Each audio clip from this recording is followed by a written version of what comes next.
బంగాళాఖాతంలో ఏర్పడిన అల్పపీడనం కారణంగా సముద్రం అల్లకల్లోలంగా మారింది. మీటర్ ఎత్తున అలలు ఎగిసిపడుతున్నాయి. ఉమ్మడి తూర్పుగోదావరి జిల్లా వ్యాప్తంగా 9 మండలాల్లో తీర ప్రాంత ప్రజలను అప్రమత్తం చేశారు. సముద్రంలో వేటకు వెళ్లొద్దని హెచ్చరించారు. సముద్ర తీరం వెంబడి గంటకు 30 నుండి 40 కిలోమీటర్ల వేగంతో గాలులు వీస్తున్నాయి.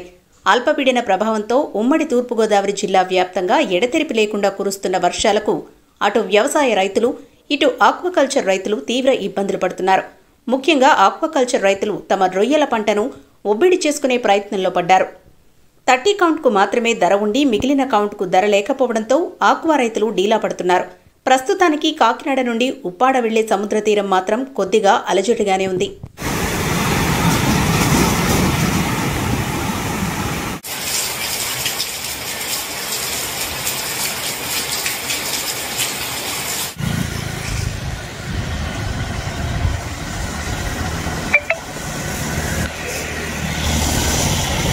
కాకినాడ జిల్లాకు సంబంధించి మోరర్లెస్ 21 మండలాలు ఇంక్లూడింగ్ అర్బన్తో కలిపి ప్రతి చోట వర్షం విస్తారంగా పడుతోంది. అండ్ దీనికి సంబంధించి ఆల్ రెవెన్యూ స్టాఫ్కి, తర్వాత కంప్లీట్ డిజాస్టర్ మేనేజ్మెంట్ స్టాఫ్కి మనం ఆల్రెడీ దీని అప్రమత్తంగా ఉంటాం. తర్వాత ఎక్కడైతే మనకు ఆల్రెడీ పాత ఇన్సిడెంట్స్ జరిగాయో, కొంత ఓల్డ్ బ్రిడ్జెస్ కానీ, కొంత ఓల్డ్ స్ట్రక్చర్స్ ఎక్కడైతే ఉన్నాయో వాళ్ళని అలాంటి చోట్ల అప్రమత్తంగా ఉంచడం ఆల్రెడీ జరిగింది. అండ్ ఆల్ సివిల్ సప్లైస్ సంబంధించి ఫుడ్ కానీ, తర్వాత మిల్క్ కానీ everything is available in the places.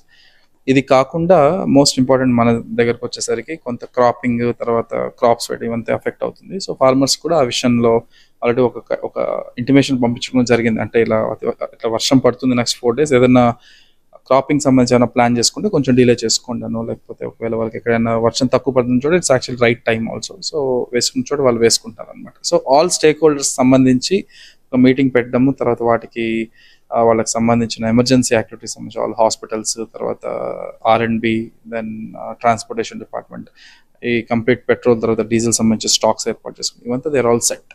So we are prepared for